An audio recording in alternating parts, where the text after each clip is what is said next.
Madame, Monsieur, bonsoir et bienvenue, c'est le Grand Talk. Nous allons simplement ce soir avoir deux points chauds à analyser. L'actualité ivoirienne, évidemment, vous le savez, le président du Sénégal, Diomaye Faye, a été donc en visite ici en Côte d'Ivoire et puis on s'intéressera à ce qui se passe au Togo. Bienvenue, c'est le Grand Talk, on démarre maintenant.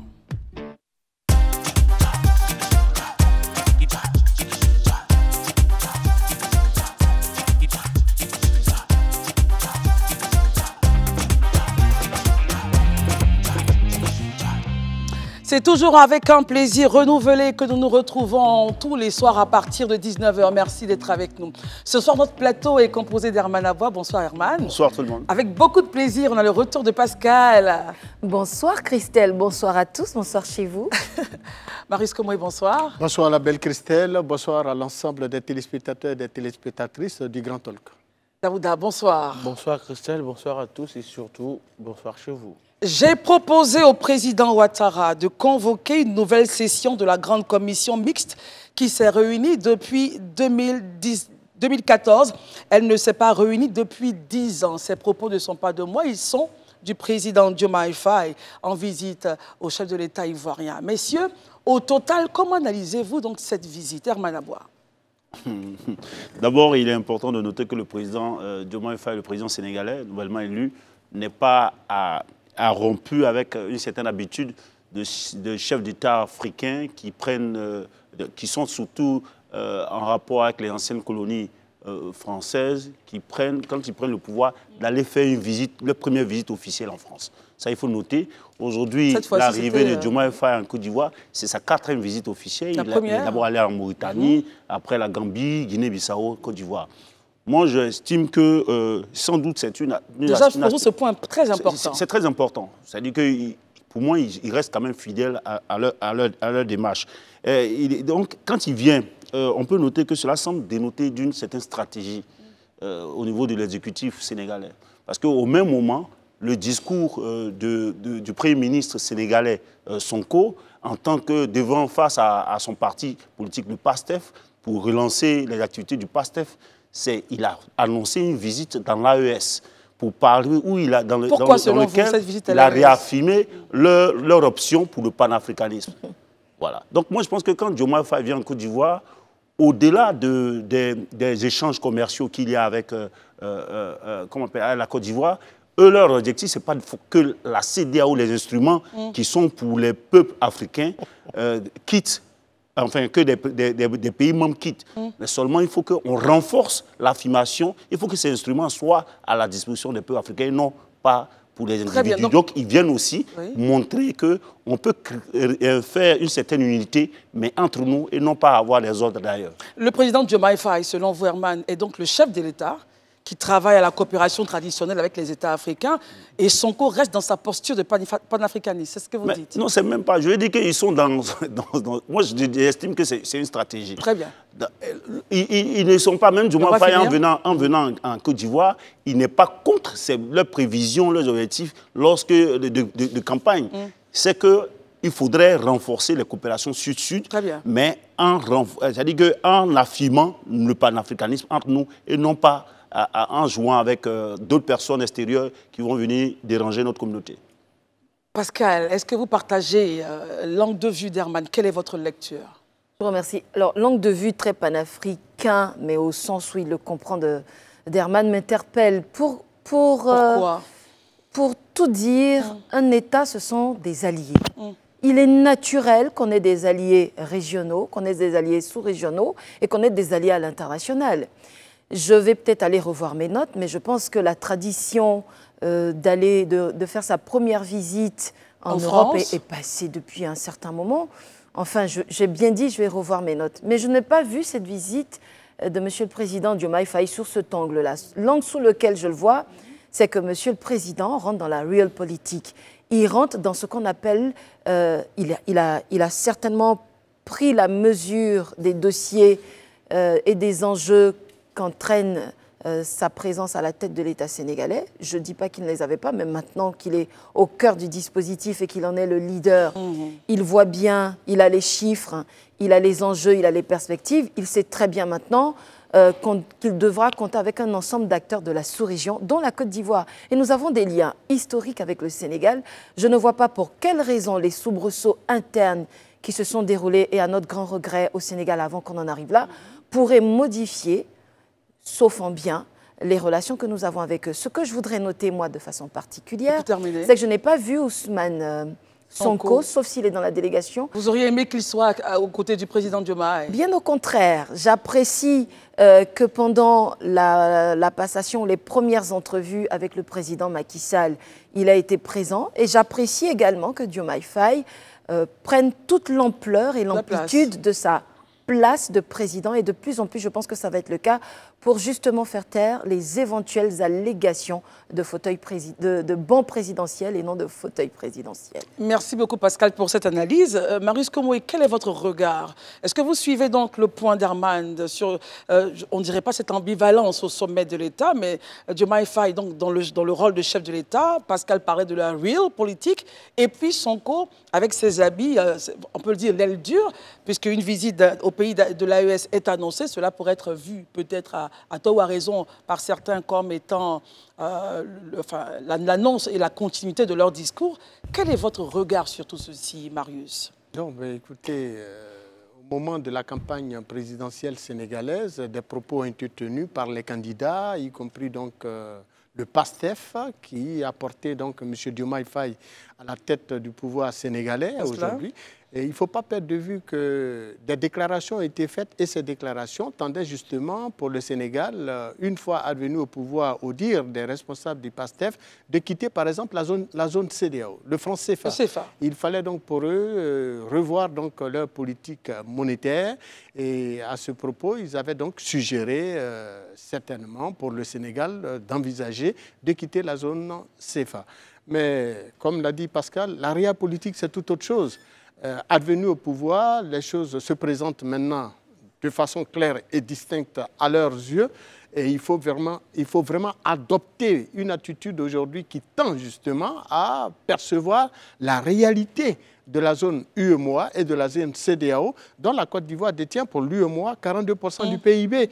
Mais au-delà de cet aspect des choses, il ne faut pas perdre de vue que au moment où il est chef d'État, il est très clair. Il dit, nous venons pour dissiper des incompréhensions au sein de la zone CEDEAO. Ah, donc il y avait des incompréhensions au sein de la zone CEDEAO. Comment est-ce que vous observez ce mot dissiper? Mais dissiper, c'est vider toute incompréhension, c'est ramener les uns et les autres à comprendre réellement notre véritable position face donc à tout ce que nous avions annoncé par le passé. Et pour terminer avec vous, nous imaginons que clairement, leur rencontre a porté bien évidemment sur la question du maintien du Sénégal, soit dans la zone CFA, soit de son retrait dans la zone CFA. Pour rester avec vous, et on va terminer sur ce point, pensez-vous que la visite annoncée de Sonko au pays de l'AES pourrait faire changer la donne et que ceux-ci reviennent à la CEDEAO? C'est des nouveaux leaders politiques qui viennent de prendre le destin d'un pays entre leurs mains. Ils ont pour obligation, naturellement, dans un cadre sous-régional, de fréquenter, sinon de rendre visite à leurs partenaires commerciaux et surtout régionaux, tant au niveau de l'espace UEMOA que de l'espace CEDEAO. Et donc, la visite telle que prévue en ce moment et qui se déroule de manière très appréciable, eh bien, répond donc à ces attentes. Il faut obligatoirement que les dirigeants actuels du Sénégal rencontrent tous leurs partenaires de la zone UEMOA et même de la zone CEDEAO. Bien évidemment. Et on va terminer, Marius. Oui, bien évidemment. Le président Diomaye Faye le dit si bien. Je suis persuadé, et je le cite, que nous devons continuer d'agir dans la solidarité au sein de l'espace CEDEAO, de faire des réformes nécessaires et d'œuvrer à dissiper les incompréhensions qui ne peuvent manquer de survenir. Très bien, merci beaucoup, c'est assez clair et c'est vraiment assez compréhensible. Daouda, sous quel postulat vous observez donc cette visite du président sénégalais? Rejoignez-vous, Herman, sur le pont du panafricanisme ou vous êtes du côté de Pascal? Je ne sais pas ce qu'on appelle le panafricanisme. On ne va pas rentrer dans les définitions d'Aouda. Non, moi je ne sais pas. Voilà. Et avant de commencer, j'aimerais juste appeler les uns et les autres à suivre l'itinéraire de Diomaye Faye lorsqu'il devient président. Oui. Sa première visite, il va où? En Mauritanie. En Mauritanie, parce que Pour ceux qui ne le savent peut-être pas, les Sénégalais vivent majoritairement de pêche. Et donc, ils ont un contrat de pêche avec l'État de Mauritanie. Il y a des bateaux, les pêcheurs sénégalais ont instruit leur président de sorte à ce qu'il aille discuter avec le président mauritanien parce qu'il y a des bateaux qui ont été arrêtés là-bas, qui n'auraient pas respecté certains accords. Premier point. Deuxième point, avec la Mauritanie, ils ont en partage un gisement de gaz qui est géré par BP. Donc, il faut discuter tous ces contrats. Après la Mauritanie, il va en Guinée-Bissau. Pas en Guinée-Bissau, en Gambie. Pardon, en Gambie. Il va en Gambie où la Gambie est carrément dans le Sénégal. C'est la langue du Sénégal. Ils ont pratiquement la langue en partage. Donc, on sait que souvent, il y a des petits bisbilles entre les deux pays. Il faut aller discuter avec ses voisins. Après, il part où? En Guinée-Bissau. Pourquoi vous faites ce point, Daouda? Non, je fais ce point. Vous allez comprendre pourquoi je fais ce point. Il va en Guinée-Bissau parce que la Guinée-Bissau est médiateur souvent dans la crise entre la Gambie et le Sénégal quand ça ne va pas. Et ils ont 300 km de frontières en partage. Quand il finit cela, il arrive en Côte d'Ivoire. Il partage avec la Côte d'Ivoire? Mais pour dire que les États, on est dans l'espace UEMOA ensemble. Tout à fait. Marius le disait tout à l'heure, 42% du PIB. Nous sommes le poids lourd. Nous sommes le poids lourd. Après nous, c'est le Sénégal. Donc c'est pour dire aux uns aux autres, surtout à ceux qui avaient des illusions, qui pensaient que le premier Gaindé, c'est-à-dire le président Diomaye Faye, comment il allait gérer sa politique intérieure et extérieure de son pays, ils ont leur réponse. Pour dire que, étant donné que les États n'ont pas d'amis, n'ont pas comment on appelle ça, n'ont pas d'amis, ils n'ont que des intérêts. Il a montré clairement aux gens que là, ce sont les intérêts des Sénégalais qui comptent. C'est la première des choses. Avant d'aller plus loin, est-ce que vous pensez que le point d'Herman en disant la première visite, ça ne m'intéresse pas. Non, j'aimerais. C'est dépassé comme discours. En fait, s'il vous plaît, permettez que je pose des questions. Allez-y, Christelle, pour votre question. Il a eu un point qui, moi, je pense qu'il a tout son intérêt. Pour vous, peut-être, mais pas pour moi. Et vous allez réagir, Daouda, s'il vous plaît. Pour lui, habituellement, les États africains, après avoir pris le pouvoir, certains États allaient donc en France, à l'Élysée, pour saluer, honorer donc le chef d'État français. Pour vous, c'est pas si c'est un non-événement, on passe sur votre point. Comme je l'ai dit, même si vous avez fait tout ce tour-là, ça ne m'intéresse pas, ou là où le président va. Et c'est pour cette raison que quand j'ai fait le tour de la road trip de Diomaye Faye, j'ai dit les pays n'ont pas d'amis. Ils n'ont que des intérêts. Donc les États vont où ils ont leurs intérêts, où ils ont véritablement quelque chose. À la question. Donc clairement, ça ne m'intéresse pas qu'il aille à Kuala Lumpur, à Ziguinchor, whatever. Ce n'est pas mon problème. Là où qu'on appelle ça, les citoyens peuvent avoir quelque chose, c'est ce qui intéresse un État. Et je vais plus loin pour dire qu'aujourd'hui, il faut sortir de ce paradigme de panafricanisme, de souveraineté. Vous voyez le Sénégal, et quand Marius comme moi disait, il y a ce que Diomaye Faye disait lorsqu'il était en campagne, le discours souverainiste. Mais combien de personnes savent aujourd'hui que le Sénégal dépend majoritairement en matière de poissons de la Mauritanie? Combien le savent? Il faut dire que nos pays sont interconnectés. On a besoin l'un de l'autre. Donc aujourd'hui, il faut que certaines personnes sortent du discours de souverainisme, comme je le dis, très frélaté, qui ne nous avance particulièrement à rien. Merci beaucoup, Daouda. Merci d'avoir répondu à ma question. Herman, il estime que, où le président part, ce n'est pas important. Oui. Le président Diomaye Faye a priorisé donc les rapports avec des pays avec lesquels le Sénégal est engagé sur certains deals. Voilà. Okay. Comment est-ce que vous analysez tout ceci? Moi d'abord, il faudrait que je rassure Daouda. C'est vrai, ce n'est pas important, mais c'est une tradition. On note quand même, parce que nous aussi, on est contemporains de tout ce qui se passe. On note que c'est une tradition depuis belle lurette que les chefs d'État qui étaient anciennement colonies françaises partaient à leur première visite officielle à Paris. Vous le rejoignez apparemment? Je ne le rejoins pas. Oui. Ou je vais lui dire, Macky Sall même, qui était l'ancien président avant Diomaye Faye, en avril 2012, oui, quand il a pris le pouvoir, sa première visite au Sénégal. C'est une tradition qui a été coupée. Donc on observe. Je ne vais pas aller plus loin. Ça veut dire au Sénégal. Voilà. Il allait à Paris, à l'Élysée. Pour revenir, moi je pense que sur la question de la coopération sud-sud, la coopération sur les questions économiques, on est tous d'accord ici, que les pays vont renforcer leur partenariat. Leurs intérêts. Avec ce qui a l'air surprenant, c'est d'aller renforcer leur partenariat avec peut-être les pays du Nord. Impérialistes. Parce que je ne vais pas dire impérialiste, parce que Vous en aussi, êtes je en les quoi, respecte. ces termes-là? Les pays ont leur politique. compris. Donc, c'est ce qui allait d'être surprenant. Mais sinon, on a la matière qui tourne en Mauritanie pour aller renforcer, parce qu'il dépend de la Mauritanie concernant le poisson, mais c'est tout à fait bien indiqué, puisque eux, ils veulent que, entre nous, pays africains, pays qu'on se prenne en charge, qu'on s'entraide. Donc, ils renforcent là. Mais la question où il faut qu'on ne fasse pas d'amalgame, c'est sur la question politique. Lorsqu'il vient, il parle de la CEDEAO, là. La question de la CEDEAO, là. Il n'a pas dit qu'il prend la CEDEAO comme ça. Eux aussi, ils viennent affirmer leur leadership, de leur vision au niveau de la CEDEAO. Qu'est-ce qu'ils disent ici? Les réformes nécessaires. Eux-mêmes, ils ont parlé des réformes nécessaires à la CEDEAO. Diomaye Faye veut que les États là restent dans la CEDEAO aux conditions suivantes.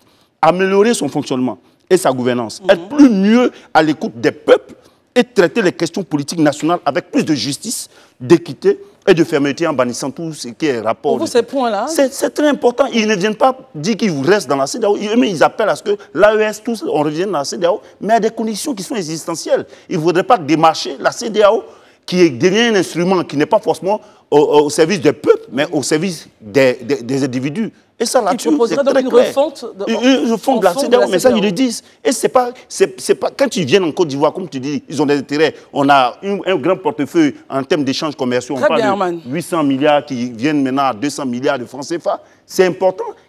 La Côte d'Ivoire, comme on l'a dit, pèse à 42% dans l'UEMOA. 817 milliards en 2022. En 2020. Et 800 milliards en 2018. OK. Donc, vous voyez que ces échanges commerciaux sont importants. Donc, tout à fait normal. Ils viennent renforcer pour ne pas perdre cela. Mais ça ne veut pas dire que sur les questions économiques, notamment politiques, les questions politiques, le Sénégal est en train de...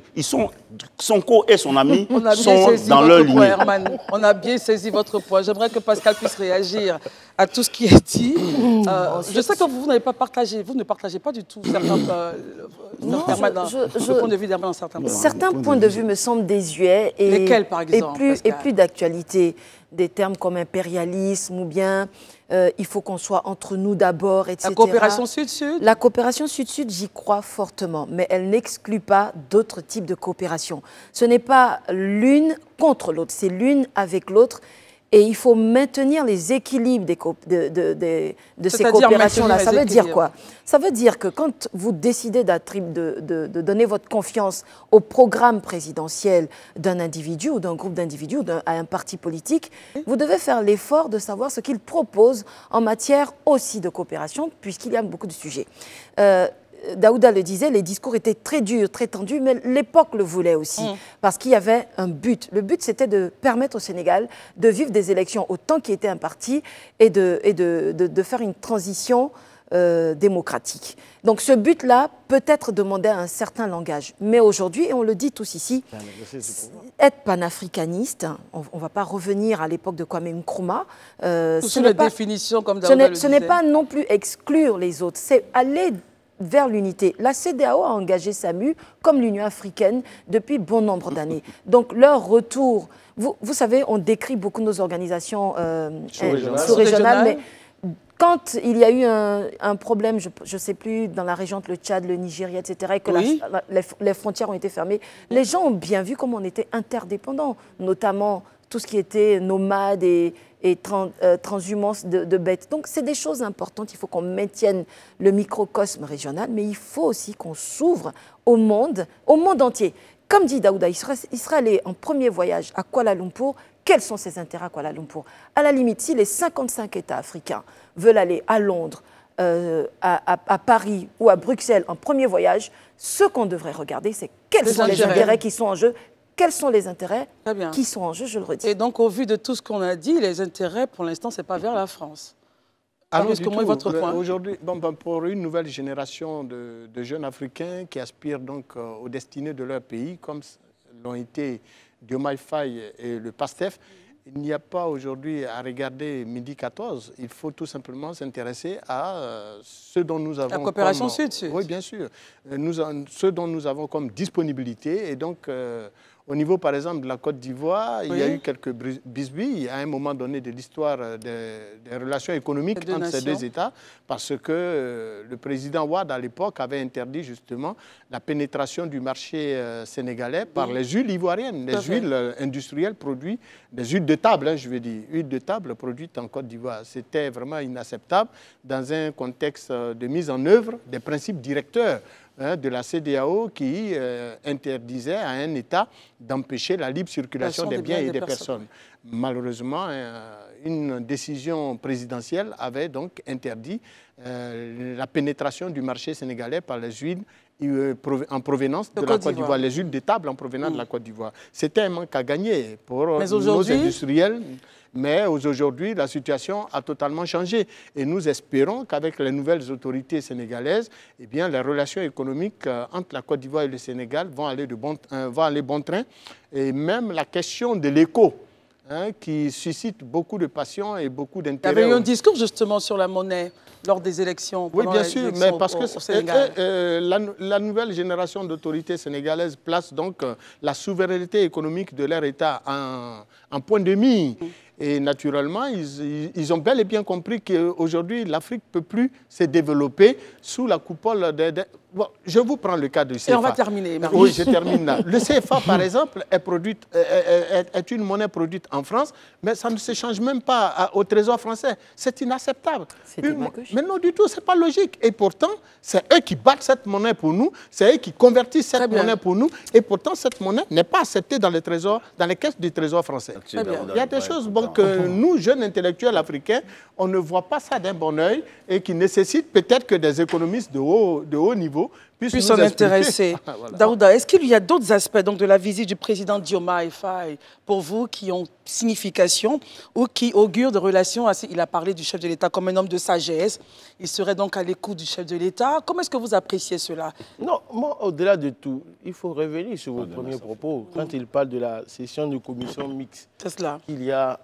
qui s'est tenue dernièrement. Depuis la dernière séance. Pour dire que c'est une session où la Côte d'Ivoire et les autres pays membres de l'UEMOA viennent s'asseoir pour discuter. Parce qu'aujourd'hui, on a quelque chose d'important en commun, le CFA. Même si certains le décrivent, ça et là. Mais n'empêche que, n'oublions pas que la Guinée-Bissau et la Guinée équatoriale, qui n'ont ni été colonisées par des francophones, ont lâché leur monnaie pour venir dans ce fameux CFA. Moi, je veux dire... C'est un discours que vous ne portez pas. Je ne suis pas dans les questions de CFA parce qu'aujourd'hui, tous nos dirigeants africains se sont mis dans une dynamique d'aller vers une monnaie commune. Ils sont en train de chercher les voies et moyens pour aller vers la monnaie commune. Et au demeurant, même l'État français a même demandé aux présidents africains qui ont leurs réserves d'échange encore en France de venir les reprendre. Ils siègent encore au niveau de la BCAO, ils n'y siègent plus. Parce que c'est ça aussi. Ne venons pas sur les chaînes de télé pour dire des choses aux gens qui ne sont pas vraies. Pour vous, ce n'est pas un débat. Pour moi, ce n'est pas un débat. La chose, et je pense que la responsabilité incombe à nos dirigeants africains. C'est ça. À un moment, il faut arrêter de toujours dire c'est le blanc mon problème, c'est la France mon problème, c'est les Anglais mon problème, c'est les Américains mon problème ou bien c'est les Russes mon problème. Ton premier problème commence par toi-même quand tu prends conscience de ta situation et de dire je veux aller à ce niveau-là. Et cela, on peut le faire ensemble. Les gens vous ont donné toute la latitude, prenez vos responsabilités. Si vous ne les prenez pas, arrêtez d'accuser à tort et à cri le panafricanisme, le capitalisme et autres. L'Africain n'a jamais été responsable de quelque chose, c'est toujours les autres. Très bien. Écoute, nous, nos jeunesses de maintenant, moi je parle de ce principe-là, Christelle. Je n'ai aucun complexe vis-à-vis du colonialisme, de l'impérialisme. Je suis né après ça, je n'ai aucun complexe vis-à-vis de ça. Aujourd'hui, je pense que nous pouvons prendre notre destin en main. Et Sonko et Diomaye Faye le démontrent clairement pour dire qu'ils sont dans une politique de rupture avec l'État colonial. Mais pour cela, ils ont choisi la voie démocratique pour aller à ce changement-là. Pendant que certaines personnes prennent des armes, tuent des gens, pour prendre le pouvoir, embrigader le pouvoir, garder le pouvoir et embastiller le peuple. Et ça, il faut que ça change. Mais en même temps, on l'a dit ici, hein, le président, donc le Premier ministre Sonko ira donc dans ces pays. Je n'ai pas cette information-là. L'information que je n'ai pas, généralement, je ne la commande pas. Daouda, vous ne pouvez pas la commenter, mais c'est un fait, Daouda. Moi, je n'ai pas l'information. Daouda, on ne va pas discuter sur ça, je vous en prie. Je n'ai pas l'information. Herman, réaction. Non, moi, je pense que, je crois qu'il faut recadrer le sujet. Vraiment. Ici, on n'est pas en train de donner nous-mêmes, on est en train de décrypter la visite de, comment on appelle là, de Diomaye Faye, le nouveau président sénégalais, en rapport avec ces discours d'avant ou le démarche d'avant. Au même moment, tout à l'heure, j'avais dit qu'on sent une certaine stratégie au niveau de l'exécutif sénégalais. Peut-être que je vais revenir là-dessus pour qu'ils comprennent. Le 5 mai, c'est-à-dire que je crois avant-hier, le même Sonko, Premier ministre, a laissé sa casquette de Premier ministre face à, dans son parti, le pasteur qu'il est en train de relancer, a annoncé une visite. Et voici ses propos, ce n'est pas moi qui le dis. Il dit, par exemple, sur le plan africain, j'entends clairement la voix des élites décomplexées qui disent haut et fort notre aspiration notre aspiration commune et autres. Mais il dit le parti assumera à son option panafricaniste et souverainiste par le renforcement de ses partenariats politiques au niveau africain et sous-régional. Et je pense que le président Diomaye Faye est dans cette perspective.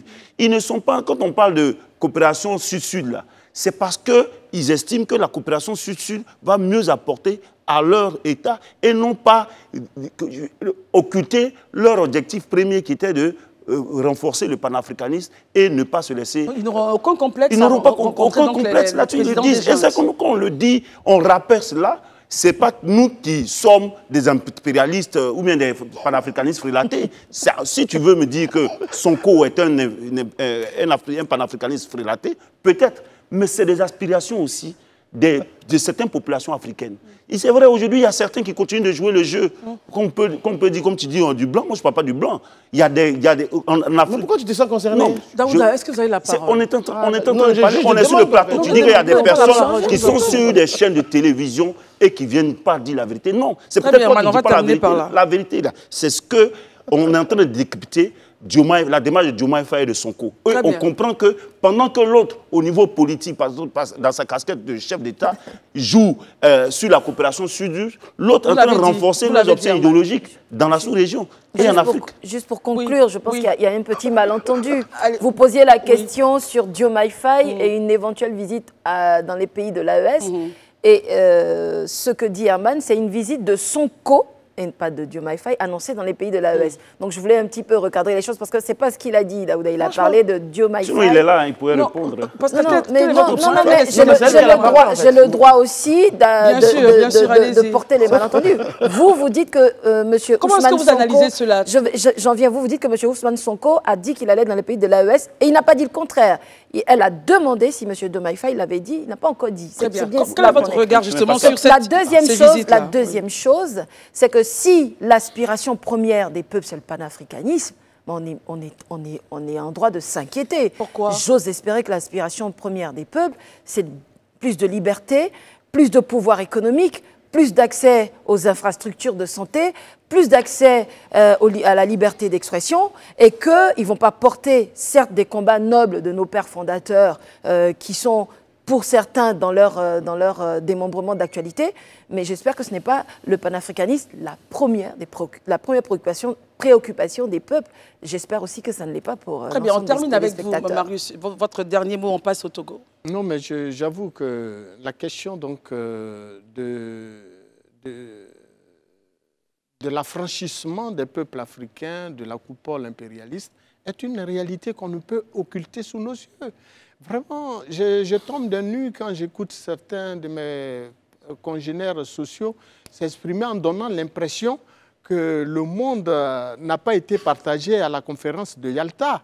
Et je m'étonne de savoir que nos États en Afrique fonctionnent. Sinon, en Côte d'Ivoire, on n'a pas d'usine de fabrication de chocolat, véritablement. Merci, en dehors de ce que nous voyons là, mais ce n'est pas véritablement ça. Nous sommes le premier producteur mondial de cacao et de café.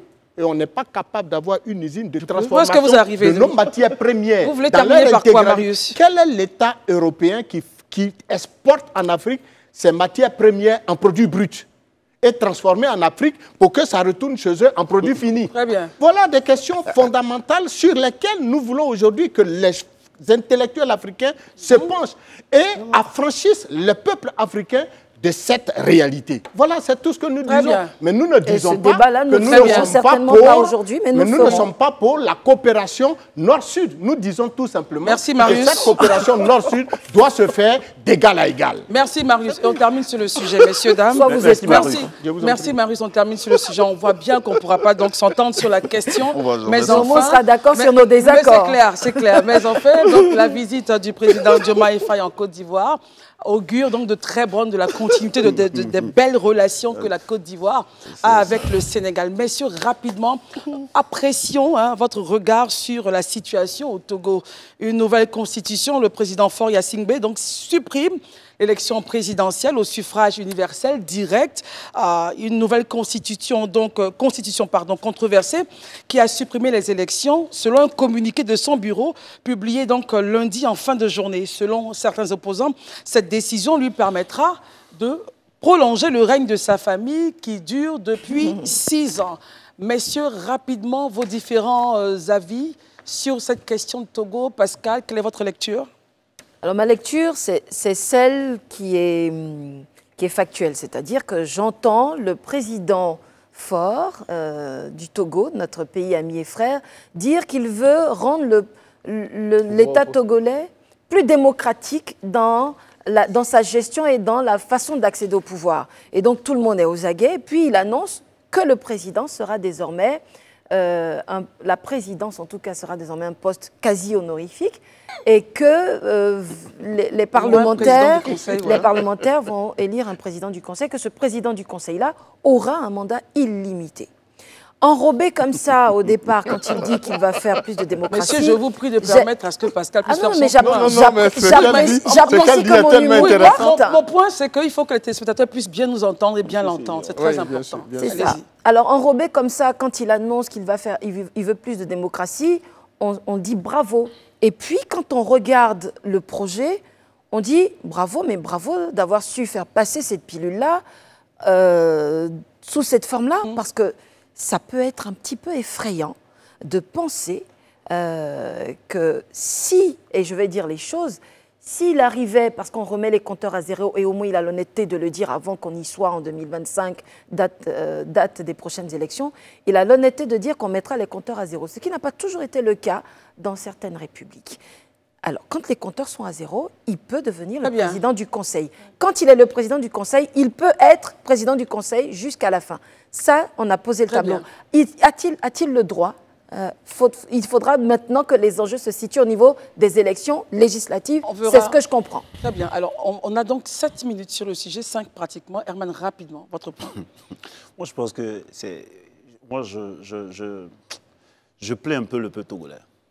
Parce que moi, le peuple togolais, aujourd'hui, le président Faure, il est arrivé à une certaine dimension où il se dit que, quel que soit ce qu'il va faire, envisager, initier, qui sera même contre les intérêts du peuple togolais, il va le faire et le peuple togolais ne peut pas réagir. Parce qu'on ne peut pas s'imaginer qu'on parte à une telle régression en termes de démocratie. Et l'article 59 de leur constitution prévoit qu'il faut faire recours au référendum si l'on touche à la limitation des mandats. Deuxième chose, l'article 144. Aucune procédure de révision ne peut être envisagée ou poursuivie en période d'intérim ou de vacances. Mais il faut préciser que l'Assemblée nationale, son mandat, normalement, juridiquement, est fini depuis décembre. Très bien. De 2023. 2023. On est où? Aujourd'hui, il se taille une élection pour avoir une certaine force au niveau parlementaire et il fait passer une constitution qui va le rendre roi sur le Togo. Mais on va terminer. Poutine à son 5e mandat. On termine par Daoud, à votre regard sur ce qui se passe au Togo. En fait, je pense que M. Gnassingbé, en fait, en voulant bien faire, il le fait mal. Il retire au peuple togolais le droit d'aller voter. Je pense que cette décision, pour ma part, en fait, ça fait du mal au peuple, ça c'est un. Mais au-delà de tout, je veux dire, juridiquement, même si ça passe, moralement, pour moi, ça ne passe pas. Pourquoi est-ce que je dis que juridiquement, ça passe? Parce que ce sont les députés qui sont représentants du peuple à l'Assemblée nationale. C'est eux qui votent cela. Parce que dans toutes les lois, ça se passe comme ça. Même si Armand dit que, comment on appelle ça, leur mandat était à son terme, mais en même temps, le gouvernement togolais dit que, comme il n'y a pas eu de nouvelles élections, donc ils vont encore. L'Assemblée est toujours en place. Donc c'est pourquoi je dis, juridiquement, ça se tient, mais moralement, ça ne se tient pas. Il fallait laisser le droit au peuple togolais d'aller aux urnes, voter oui ou non à ce régime parlementaire. Marius, rapidement, votre point, la seconde de la seconde. Cela fait 6 décennies que les Yassingbe dominent l'actualité politique du pays frère qui n'est autre que celui du Togo. 6 décennies, ça fait 60 ans qu'une famille gère un pays, du père et le fils, du père au fils. Le fils ayant évidemment pris goût comme le père, on va faire vite, prend des dispositions. Sinon, le samedi dernier, là, la commission électorale du Togo a déjà annoncé que le parti de M. Faure Yassingbe est majoritaire, déjà majoritaire à l'Assemblée nationale. C'est que l'opposition dément, il faut le dire. Donc, et non satisfait de cet état de fait, la répression qui s'en est suivie lors de la manifestation de l'opinion publique sénégalaise pour protester... Sénégalaise ou togolaise? Que dis-je? Togolaise. Les pauvres Sénégalais. Non, mais on était tout à l'heure au Sénégal. On était tout à l'heure au Sénégal. Donc, la manifestation de l'opinion publique pour protester contre le vote de cette loi. Et on va terminer par ça. Qui donne justement la plénitude, la latitude à une assemblée générale dominée en grande majorité par le parti de Faure est un coup d'État. Très bien. Merci. On reste sur ça.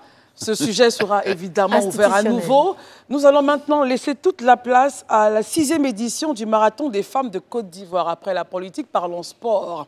Dame Tonga qui arrive, un marathon dédié exclusivement aux femmes. Nous en sommes à la 6e édition. Elle est promotrice de ce marathon et cette année, il y a donc, comme à l'accoutumée, n'est-ce pas? Bonsoir Madame Tonga, merci d'être là. Est-ce que le Maroc sera présent? Oui, bien sûr.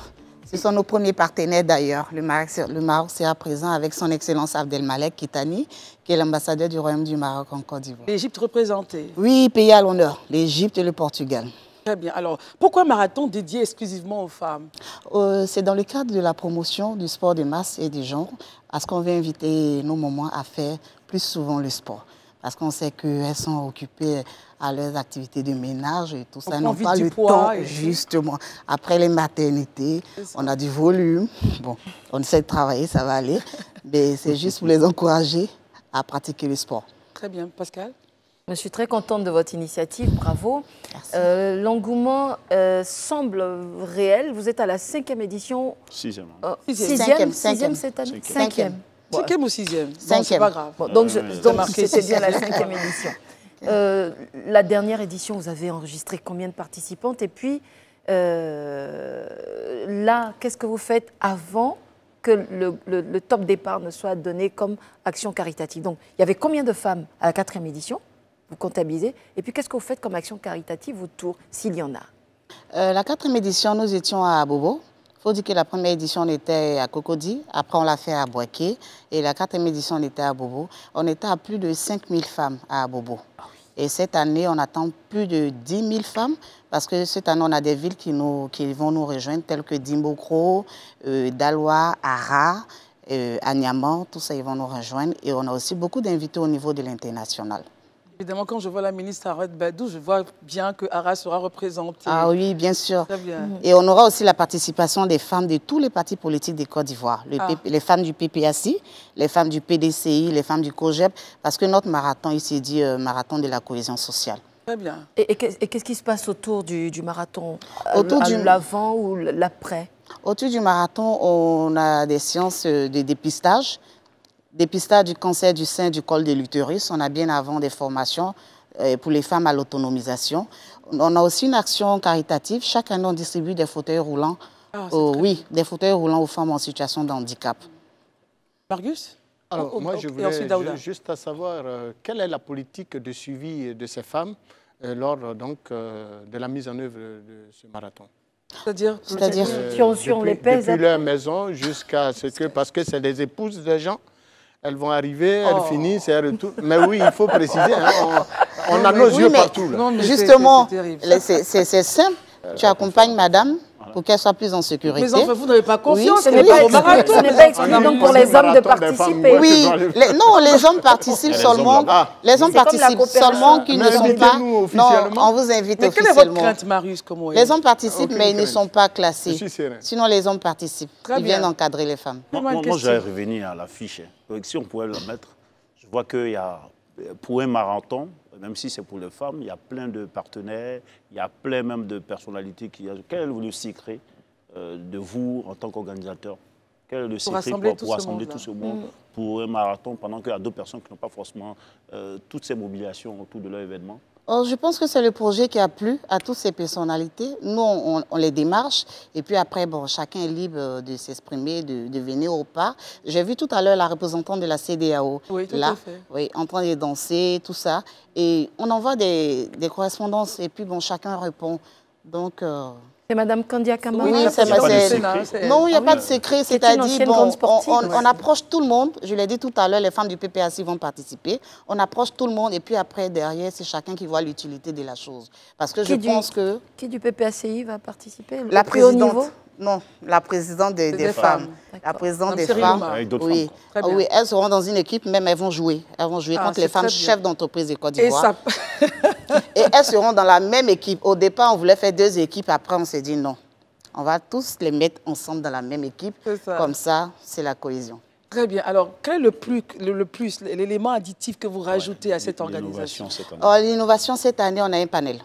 On a un panel 2 jours avant avec nos invités qui vont venir du Canada, de la Belgique, de France, tout ça, parce qu'on a des partenaires, des élus, les élus qui viennent de l'international. On aura un panel sur lequel on va débattre de certains sujets qui concernent la femme. Pourquoi avoir choisi 2 pays du nord de l'Afrique comme invité d'honneur cette année?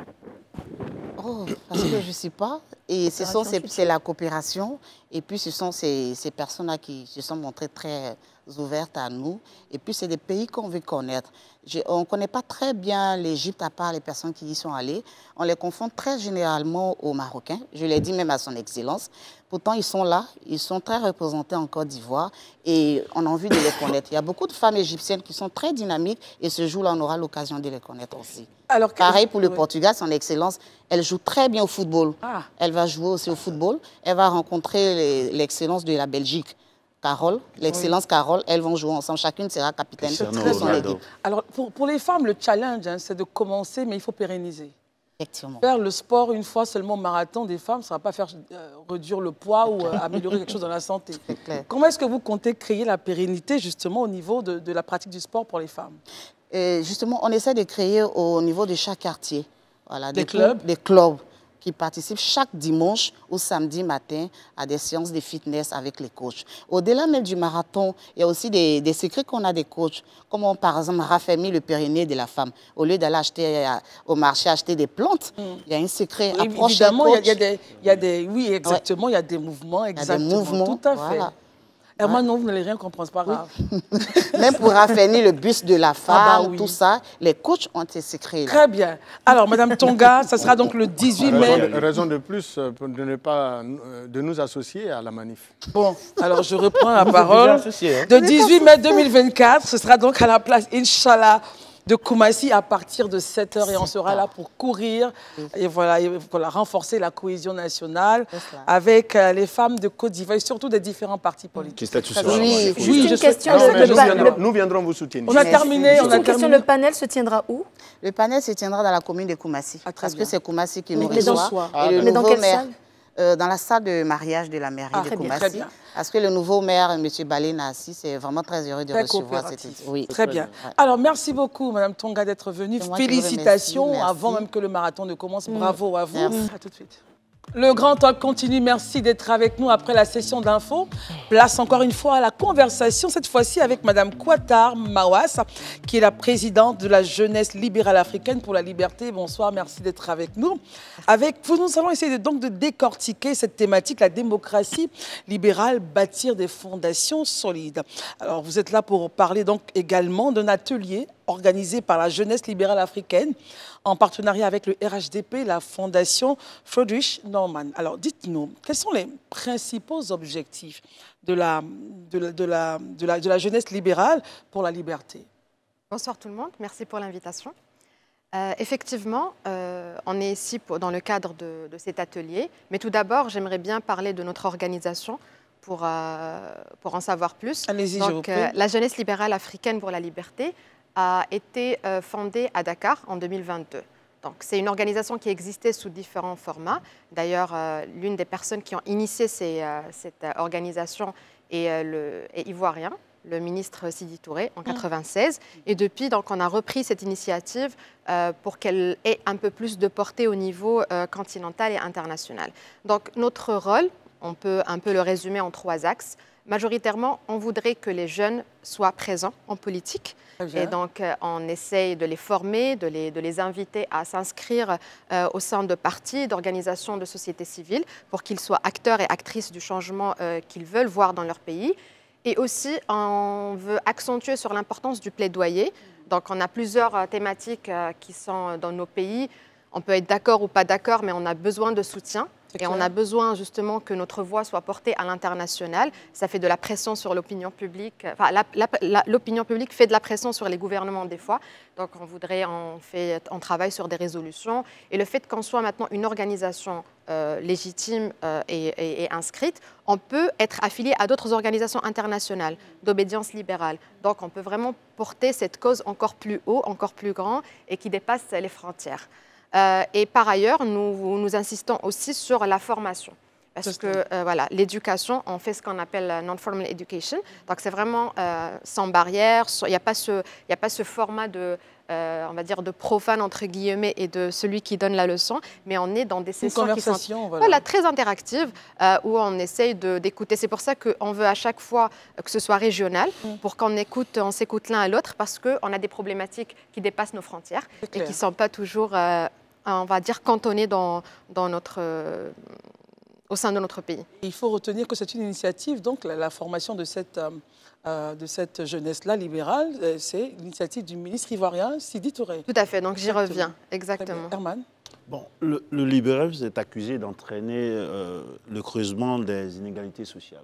Ça, ce n'est pas moi qui le dis, c'est le constat que certains analystes, certains observateurs disent. Parce que la redistribution qui serait naturellement faite, quand même, il y a une problématique, il y a des enjeux là-dessus. Maintenant, je voudrais savoir, pour vous les libéraux, si pour vous, choisir du champagne pour quelques-uns, ou plutôt de l'eau potable pour tous, quel est le choix que vous préférez?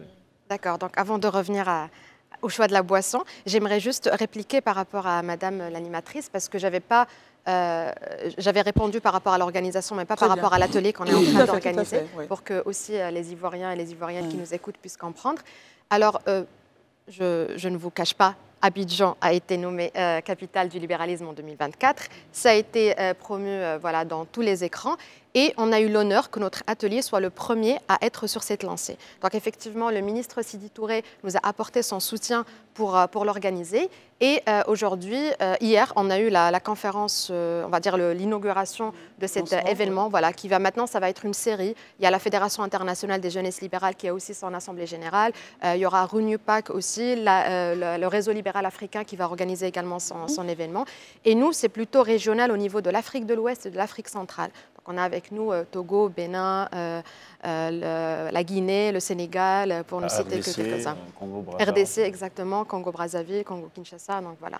Pour revenir à votre question, effectivement. Alors, sachez que les libéraux, en fait, il y a souvent la confusion entre le libéralisme et le capitalisme.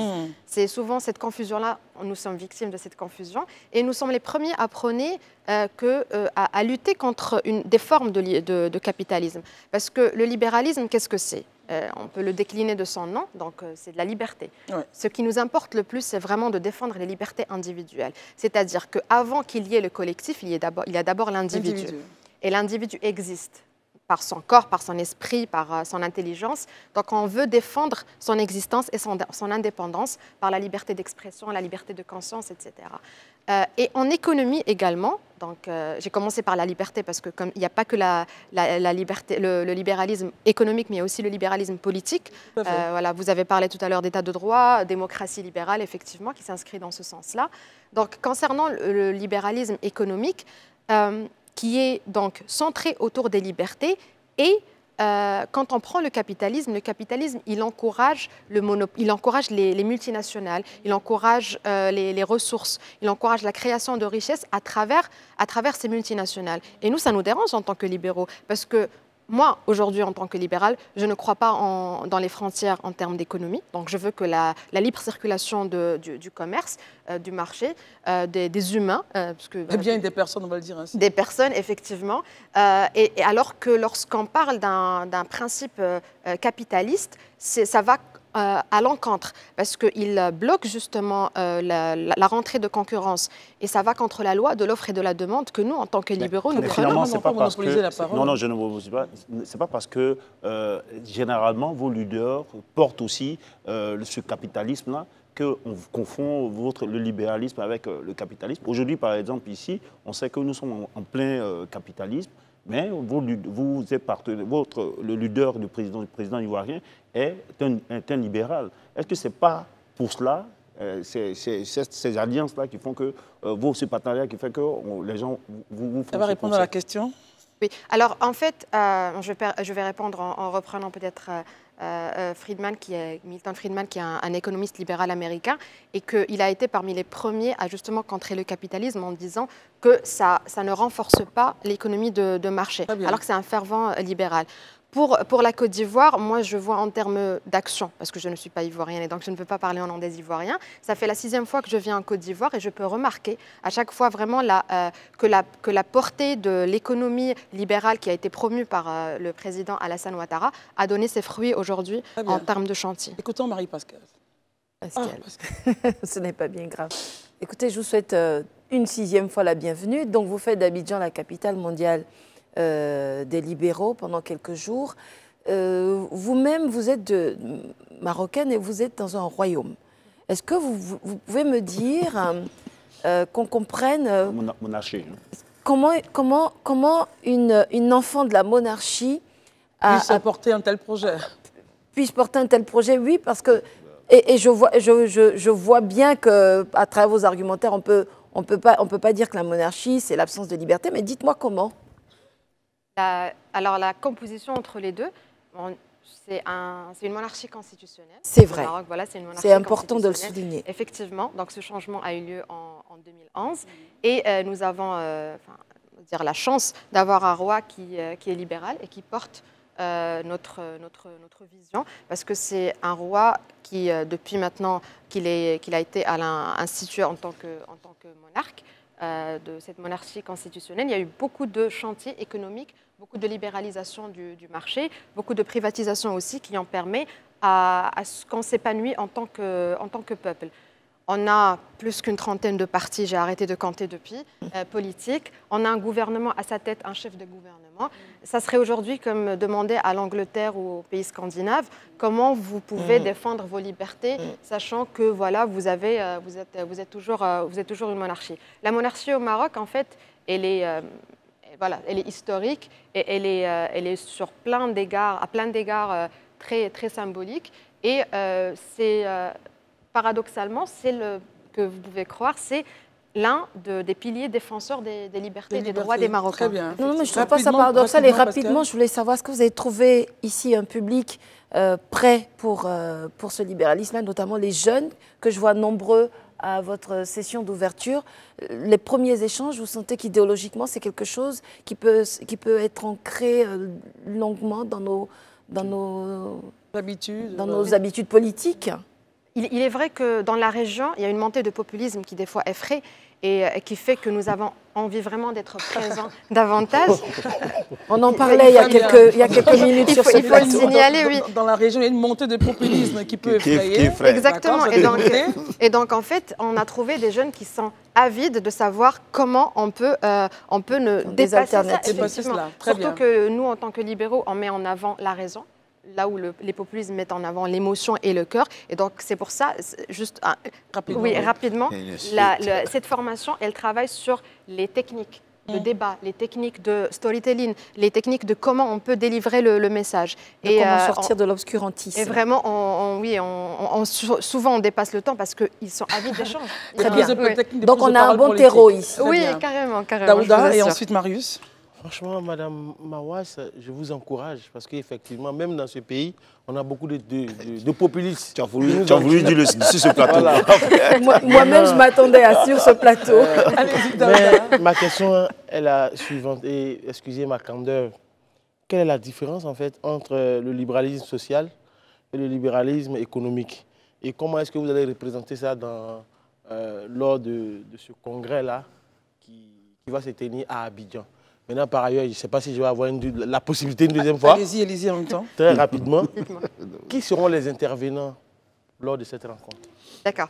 Donc, en fait, cet atelier, on a tenu, même si déjà c'est un grand pas de voir dans le titre Abidjan, capitale du libéralisme. Ouais. C'est un titre qu'on ne pourrait pas voir partout en Afrique. Donc, moi, c'est un applaudissement pour la Côte d'Ivoire d'oser mettre en avant, en fait... Pays de liberté. Oui, exactement, voilà. Pays de liberté. Donc ça, je l'encourage. Donc il y a, comme vous dites, déjà un terreau qui est préparé. Donc nous, on a mis des sessions sur le contenu, sur la théorie, où on explique effectivement le libéralisme économique, le libéralisme politique. Ce que vous appelez le libéralisme social, en fait, c'est une sous-branche du libéralisme politique. Parce que le libéralisme, il est né en 15e siècle avec Jean Locke et j'en suis. Et puis Adam Smith. Donc ça, c'est les libéraux classiques. Par la suite, ils ont dû composer, parce que moi, je suis adepte de l'économie mixte et c'est ce qui marche souvent. Ils ont dû composer avec d'autres théoriciens et c'est ce qui a fait que maintenant on entend parler du libéralisme social. Parce que les libéraux, il faut quand même le souligner, ils reconnaissent les avancées qu'ont pu faire les avancées socialistes. Voilà, et sociales. Parce qu'on n'est pas en train de dire qu'il faut privatiser tout. C'est important de le mentionner. Bien sûr, parce que c'est important de faire la nuance entre ces deux-là. Et on se base, notre formation, on a envie que les gens le comprennent et le défendent. Et donc, par rapport aux intervenants, on a ramené à la fois des personnes qui peuvent partager leur expérience. Donc tout à l'heure, en venant ici au plateau, on avait laissé le plus jeune sénateur de la Côte d'Ivoire, M. Diaby Bassiriki. C'est vous venez du plateau, c'est cela? Non, au plateau de la télé. Ah d'accord, très bien. Oui, en arrivant ici. Donc, et qui échangeait son expérience. Parce que par rapport aux défis qu'il a connus avant d'être dans le Sénat, en étant le plus jeune, par rapport à la campagne, comment il l'a menée. Parce que ces jeunes qu'on a choisis, qu'on a sélectionnés, ils sont déjà actifs dans leur pays. Et donc, ils ont besoin, une fois arrivés chez eux, que la communication, elle soit vraiment transversale un peu partout. Parce que on ne peut pas être présent partout, mais on peut outiller au moins ces jeunes-là. Il y a également, hier, on a eu la conférence, bien sûr, il y a eu le représentant de l'État de la Côte d'Ivoire, du RHDP, qui est le partenaire principal de cet événement, et de Friedrich Naumann. C'est là où se passent nos travaux, donc avec Magloire Mdehi, qui est le chef de bureau, comme intervenant. Marius, comment est question? Madame, heureux de vous retrouver sur ce plateau. La Côte d'Ivoire, capitale mondiale du libéralisme au titre de l'année 2024. Pourquoi la Côte d'Ivoire? Qu'est-ce qui a pu justifier justement le choix de la Côte d'Ivoire comme étant la capitale mondiale du libéralisme?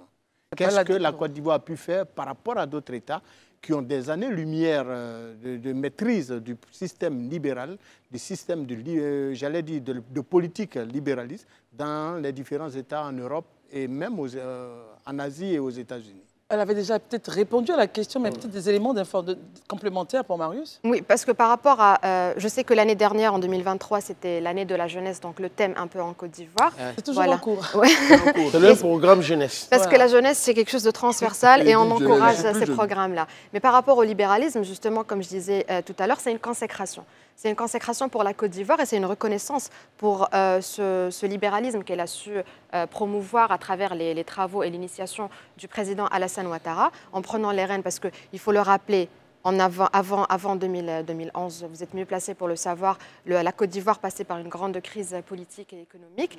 Et aujourd'hui, on peut se féliciter de l'avancée qu'il y a eu. Alors, est-ce qu'il y a une coïncidence? Moi, j'aimerais bien le croire. Entre le choix de cette politique libérale et les avancées du progrès-développement, on a 7 à 8% de taux de croissance annuelle. Ce n'est pas rien. Donc, il y a vraiment des fondements qui sont très, très légitimes. Et la preuve est que plusieurs organisations internationales ont fait confiance à la Côte d'Ivoire en arrivant ici. Nous-mêmes, nous avons notre bureau de coordination à Abidjan. Donc, c'est vraiment une consécration de cette avancée. Très bien. Oui, moi, je regarde les photos et je Pascal, suis très intriguée. Vous avez un certain nombre de jeunes avec lesquels vous avez fait la photo de famille. Vous nous avez parlé de ce jeune sénateur ivoirien, le plus jeune des sénateurs ivoiriens qui est à gauche, que je vois. Et pour les autres pays de la sous-région, on peut avoir un petit peu une idée du cépage qui a été sélectionné. C'est quoi? C'est des jeunes députés? C'est des jeunes... Il y a qui d'intéressant que nos jeunes qui nous regardent ce soir avec lesquels ils peuvent aller se frotter et participer partager au débat? les expériences. Oui, des jeunes politiciens. Donc en fait, l'organisation ALIF, nous, on reste une organisation, une institution. Ce qui importe, ce sont les personnes qui vont et qui viennent. À travers notre expérience, alors on a connu plusieurs jeunes. Donc, comme je vous avais dit, la 6e fois que je viens ici en Côte d'Ivoire, en comptant 2 fois pour la CAN. Donc, où vous étiez à la finale? Je suis arrivée au début et puis je suis revenue à la finale pour regarder la Côte d'Ivoire. Pour le Mais vous en avez fait très bon usage. Et donc, voilà, ce sont par exemple, il y a pas mal de personnes, de jeunes qu'on avait rencontrés lors du forum de la jeunesse ouest-africaine qui avait lieu l'année dernière dans le sens du programme. C'était des jeunes ouest-africains qui étaient venus du Togo, du Bénin, de la Guinée, du Sénégal.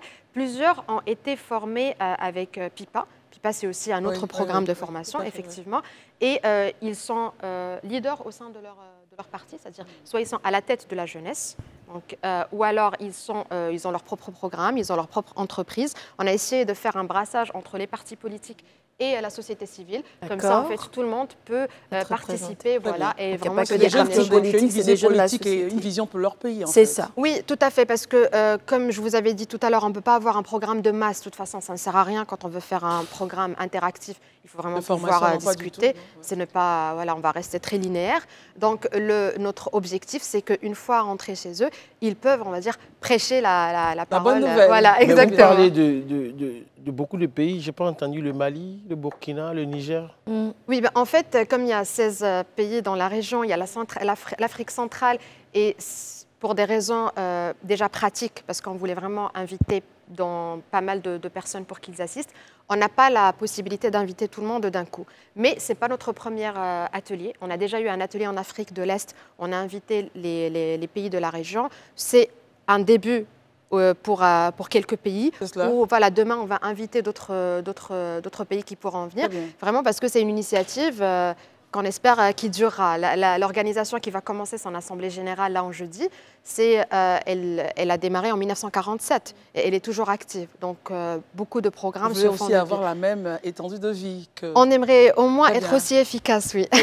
Il nous reste une seule minute, Herman. Est-ce que répondez-vous à ceux qui estiment qu'aujourd'hui, toute idéologie, même économique comme politique, peut s'avérer contre-productive face à l'évolution rapide du monde, avec son lot de problèmes, de maux, crise sanitaire mondiale, catastrophe environnementale? Que répondez-vous?